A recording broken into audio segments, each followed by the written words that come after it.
Hola, mi nombre es Diego Iván Cruz Ordieres, soy docente adscrito a la Secretaría de Educación de Medellín, trabajo con la institución educativa INEM José Félix de Restrepo. De profesión soy licenciado en informática y tengo una maestría en ingeniería de sistemas. La clase que vamos a trabajar está enfocada en grado 11 en programación informática, en media técnica. Como lo pudimos ver en la clase pasada, habíamos trabajado conceptos básicos relacionados con sistemas de información y bases de datos.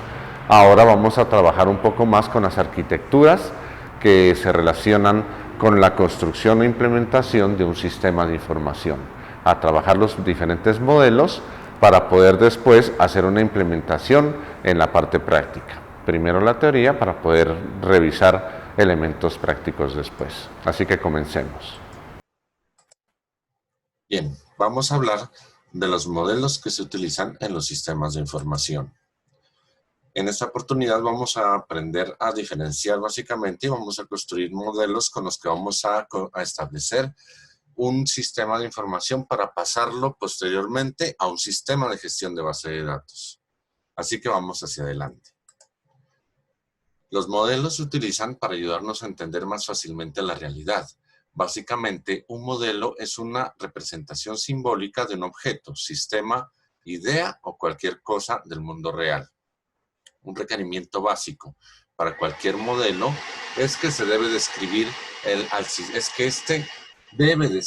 sistema con suficiente detalle para hacer predicciones válidas sobre el comportamiento del mismo. Cualquier sistema se puede componer inicialmente a través de diseños obtenidos que se constituyen gracias a los modelos. En nuestro caso particular, realizaremos la constitución de nuestra base de datos haciendo uso de herramientas para crear modelos conceptuales y lógicos. Para construir una base de datos, muchos autores recomiendan realizar primero este paso en su modelado. Recordemos que, al hablar de modelado, estamos haciendo referencia al proceso que permite describir el tipo y las relaciones entre los datos. Es importante tener presente que este modelo se enfoca en las relaciones entre conjuntos de datos y cómo influyen entre sí. No depende de un sistema de gestión de base de datos en particular. Como se puede notar, este modelo explica gráficamente un sistema. Además, ayuda a tener una visión simple sin entrar en especificaciones muy técnicas. Cualquier persona puede entender fácilmente el producto que se obtiene como resultado en este modelo, ya que es solo una aproximación inicial de lo que se está modelando. Para dar un ejemplo de un modelo conceptual, imaginémonos que queremos describir la casa en la que vivimos. Para ello podríamos tener un diagrama como el que estamos observando en este momento. El otro modelo del que vamos a hablar en esta sesión es el lógico. En las bases de datos, el modelo lógico explica con detalle la estructura, es decir, el modo de tener organizadas u ordenadas todas las partes y otras especificaciones de esta estructura. Este modelo puede depender del sistema de gestión de base de datos en el que se escoja para poderse administrar. Recordemos que el sistema de gestión de base de datos puede ser, por ejemplo, MySQL, Oracle, PostgreSQL, Access, SQL Server, etc. Muy bien, siguiendo con el ejemplo anterior, si se quisiera describir la casa en la que vivimos de manera más específica o técnica, podríamos utilizar un diagrama como el que apreciamos en pantalla. Observemos que este esquema ya contiene una simbología un poco más específica, que posiblemente no es fácilmente entendible por cualquier persona. Es importante tener en cuenta que, antes de empezar a modelar nuestra base de datos, debemos obtener los requerimientos de nuestro sistema de información. Es decir, estos requerimientos van a determinar los datos que se desea administrar desde el sistema de gestión de base de datos y también las operaciones que debemos realizar entre ellos. Para obtener estos requerimientos, Existen diferentes técnicas, como hacer entrevistas a las personas que se verán involucradas en el funcionamiento de nuestro sistema de información, una lluvia de ideas, cuestionarios que se pueden implementar a diferentes personas, encuestas, reuniones grupales, etcétera. Por ejemplo, si deseamos implementar un sistema de información para administrar el funcionamiento de la biblioteca de nuestra institución, podemos entrevistar a la persona encargada de préstamo de libros. Por ejemplo, le preguntamos cómo realiza sus tareas diarias, cómo guarda la información de un libro que se presta, cómo se sabe en qué momento se debe devolver, cuántos libros se pueden prestar por persona, qué se requiere para que una persona pueda solicitar un libro para llevárselo a casa, etcétera. También podemos encuestar a varios estudiantes para saber cómo hacen ellos el procedimiento de hacer préstamos de libros en la biblioteca. De esta manera, debemos establecer las tareas puntuales que hacen posible el funcionamiento de la biblioteca. Este es un ejemplo del establecimiento de los requerimientos. Cuando ya tenemos claros estos requerimientos, posteriormente pasamos a identificar entidades y relaciones dentro de estos. Cada uno de estos ejemplos, por ejemplo, casas, animales, personas, automóviles, corresponden a lo que denominamos entidad, dado que son objetos del mundo real, claramente diferenciables, y como veremos un poco más adelante, a cada uno de estos elementos se le pueden extraer propiedades, características o que es lo que se llaman atributos. Existen entidades que pueden resultar no tan evidentes cuando se establezcan los requerimientos. Un ejemplo de ellas puede ser, por ejemplo, una inscripción o una calificación. Básicamente, dependiendo de las operaciones o las tareas realizadas en el proceso al que se va a implementar un sistema de información, se puede obtener una entidad que puede ser opcional o fundamental en el funcionamiento. Vamos a hablar de las propiedades o características de una entidad. En este modelo, este aspecto se conoce como atributo. Uno de los elementos de la entidad posee los mismos atributos y a cada atributo se le asigna un valor único por cada elemento. En el ejemplo, a la entidad persona se le puede identificar algunas propiedades como identificación, nombre, apellidos, fecha de nacimiento, sexo u otros elementos más. Un elemento particular de la persona podría ser Sandra Toro, ¿cierto? Que tiene el número de identificación 1, 2, 3, 4, 5, 6, ha nacido el 15 de agosto de 1984 y es de sexo femenino. Este elemento en el sistema de información es lo que se conoce también como instancia o como registro. Asimismo, otro elemento de esta entidad persona puede ser Juan Pérez, que se identifica con el número de documento 987654. Nació el 12 de febrero del 81 y es de sexo masculino. Aquí podemos observar que una entidad posee varios atributos. Sin embargo, existe uno o alguno de estos atributos que hacen de un elemento único entre los demás elementos pertenecientes a la misma entidad y de este modo los debemos identificar.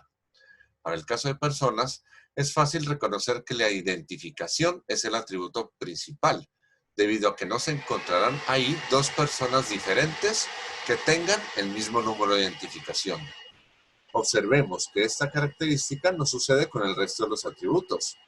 Si tomamos como ejemplo el nombre, veremos que no cumple esta regla, puesto que pueden haber varias personas que se llamen Sandra o que se llamen Juan, pero estas personas no tendrán el mismo número de documento de identificación.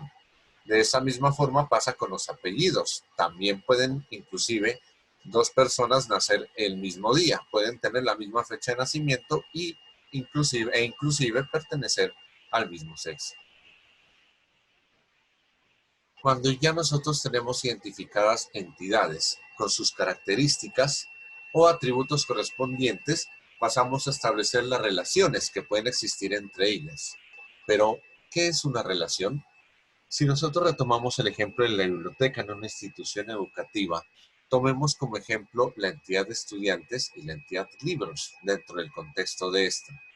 Podríamos ver que entre estas entidades hay una relación, porque un estudiante puede prestar libros, uno o muchos libros, a su vez que los libros pueden ser prestados por estudiantes. Por lo tanto, existe una relación que vamos a llamar prestar. Entonces, de esta manera podemos asociar o vincular a estas dos entidades, porque comparten algunos atributos de manera indispensable al interior del funcionamiento de la biblioteca.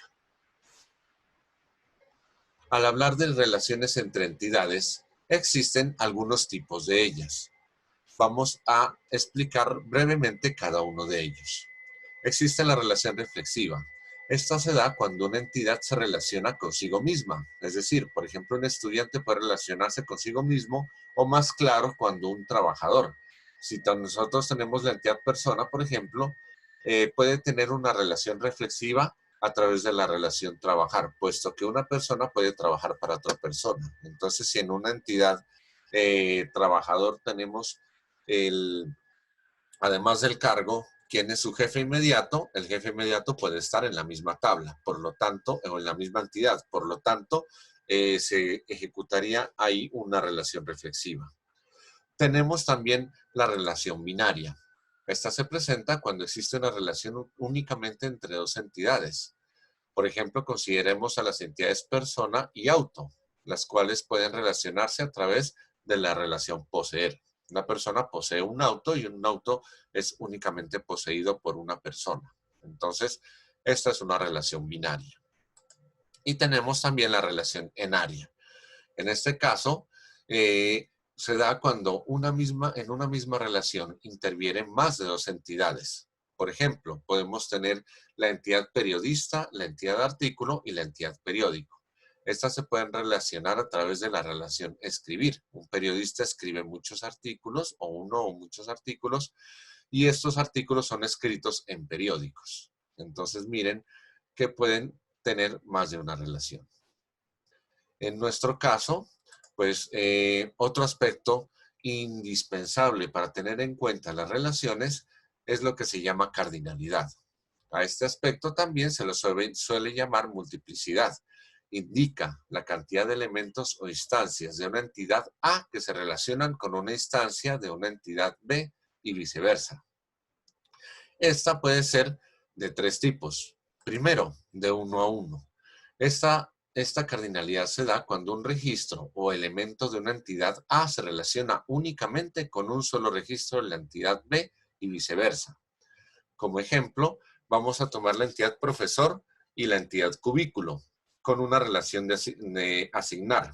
El profesor se le asigna un cubículo y un cubículo es asignado a un profesor. Entonces tenemos que a un profesor se le asigna única y exclusivamente un solo cubículo y un cubículo es asignado básicamente a un solo profesor.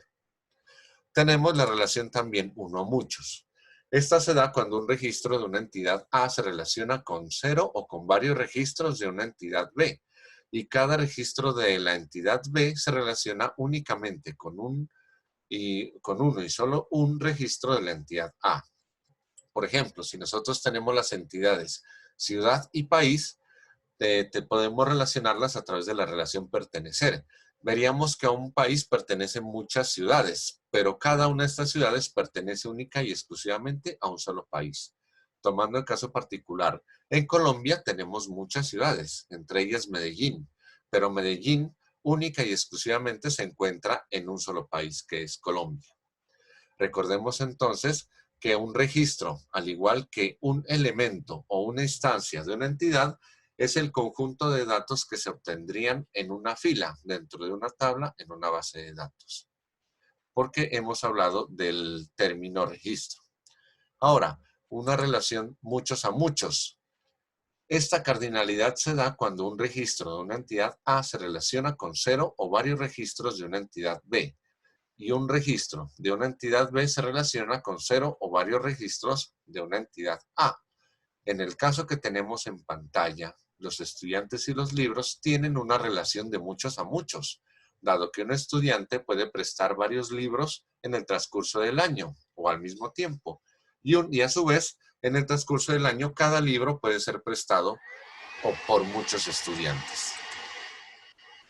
Una herramienta muy utilizada para consolidar el esquema de un sistema de información es el modelo entidad-relación. Esta es una herramienta que se utiliza para describir las entidades más relevantes en un sistema de información, para describir también sus atributos, relaciones y tipos de relaciones. Este esquema se obtiene a través de un diagrama con una simbología definida. Como se puede notar, los rectángulos, en nuestro caso, representan a las entidades. Los rombos representan a las relaciones y las flechas apuntan hacia las entidades que involucran la relación establecida. El esquema contiene también unas elipses conectadas a cada entidad que contienen la información de cada atributo perteneciente a la misma. Como se puede apreciar, también se simboliza la cardinalidad de la relación entre dos entidades. En este caso, la cardinalidad de la relación prestan entre estudiantes y libros es de muchos a muchos. Estos son todos los elementos que hacen parte del modelo entidad-relación. Cuando este proceso se ha culminado con todos los aspectos establecidos en los requerimientos, se pasa a construir el siguiente modelo, que se conoce como modelo relacional. Para ello, existen unas reglas que se debe tener en cuenta y unos esquemas específicos. En este caso, como se puede notar, todas las entidades del modelo entidad-relación se convierten en tablas en el modelo relacional y sus atributos en campos de la tabla. Los campos son cada una de las columnas que forman la tabla. En nuestro ejemplo, la entidad estudiante y la entidad libro pasan a convertirse en tablas y contienen sus atributos convertidos en campos listados por debajo de sus nombres. En estos casos, el atributo principal de cada entidad en el modelo entidad-relación lo llevaremos o lo llamaremos llave primaria en el modelo relacional y por facilidad lo representaremos con las letras PK, que del inglés significa primary key, las cuales se irán a continuación, las cuales van a ir después del nombre del campo.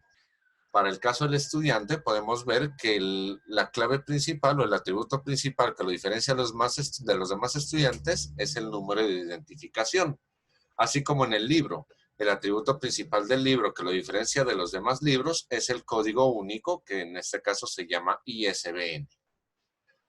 Recordemos que la llave primaria es un campo o una combinación de campos que identifica de forma única a cada fila en una tabla. Ahora, es importante tener presente una serie de reglas. Si existe una relación de 1 a 1 entre dos entidades, se debe crear una llave que llamaremos foránea en una de las dos tablas asociadas. Vamos a ver este caso nuestro que se nos da un poco más adelante. Voy a mencionar las relaciones que se dan básicamente entre estas entidades. Entonces, entre dos entidades debemos crear esta llave foránea, la cual va a hacer referencia a una llave primaria en otra tabla y determina una relación existente entre las dos tablas. Una llave foránea en una tabla se asocia con una llave primaria en la otra tabla. Para agregar una llave foránea, simplemente se agrega un campo más con las mismas características que el campo que es llave primaria. Otra regla, donde exista una relación de 1 a muchos, en el modelo entidad-relación se crearán las tablas correspondientes en el modelo relacional y donde se encontraba la multiplicidad o cardinalidad, es decir, los muchos, se debe crear obligatoriamente la llave foránea, de la misma forma como se explicó en la regla anterior. Ahora, la otra regla es que si hablamos de los estudiantes y los libros, recordemos que existía una relación de muchos a muchos en el modelo entidad-relación. En este caso, la relación se nos convierte en una tabla nueva. Recordemos que se llamaba prestan, ahora se nos convierte en una tabla nueva que va a unir a las dos entidades que se estaban relacionando originalmente. Esta tabla nueva tendrá su propia llave primaria, que se puede llamar, por ejemplo, ID préstamo. La tabla se nos puede llamar préstamos, ¿cierto? El nombre para la nueva tabla básicamente puede ser el mismo que tenía la relación u otro que pueda ser más adecuado para entender su papel. Entonces aquí lo estamos llamando préstamos. Para la cardinalidad se mantiene la misma regla aplicada en las reglas mencionadas anteriormente. se colocará un 1 donde se encuentran las llaves primarias y una M donde se encuentran las llaves foráneas. Entonces miren que en préstamos tenemos dos llaves foráneas cuyo valor son número de identificación que viene de la tabla estudiantes y ICB y el campo ICBN que viene de la tabla libros. Entonces aquí se establecen entre esta tabla estudiantes y préstamos una relación de uno a muchos y a su vez de libros a préstamos una relación uno a muchos. Entonces, como podemos ver en nuestro ejemplo, la nueva tabla se creó a partir de la relación prestar, ¿cierto? Y se le puso nombre préstamos, se le creó la llave primaria llamada ID préstamos y también se le agregó estos campos que son las llaves foráneas que pertenecen. Esta pues está perteneciendo a esta tabla estudiantes y CBN pertenece a la tabla libros. Y además se le agregó un nuevo campo llamado fecha préstamo. De esta manera se están rompiendo las relaciones muchos a muchos y podemos ver que podemos guardar información de cada estudiante por cada libro prestado. De un mismo estudiante por todos los libros prestados podemos guardar un registro diferente en la tabla préstamos. De igual manera, de un libro por cada estudiante que haga el préstamo de ese mismo libro, podemos guardar en la tabla préstamos cada uno de esos registros que se vayan almacenando. De esta manera, podemos construir completamente un diagrama que posteriormente nos permitirá llevar nuestro sistema de información del papel a un sistema de gestión de base de datos en la computadora. Bien, como lo acabamos de revisar y como lo acabamos de notar, los sistemas de información necesariamente se deben estructurar siguiendo unos modelos. Importante hacer la consecución o hacer la concepción de estos modelos para poder seguir implementando físicamente nuestros sistemas de información. Recordemos que la idea es que estos sistemas de información van a proyectar información a futuro y nos pueden servir para poder revisar información que nosotros vamos a implementar en un futuro, poder hacer unas proyecciones. Entonces, anímate, revisemos la siguiente clase, no pierdas el impulso, no pierdas la constancia y ya vamos a hacer lo interesante que será la práctica.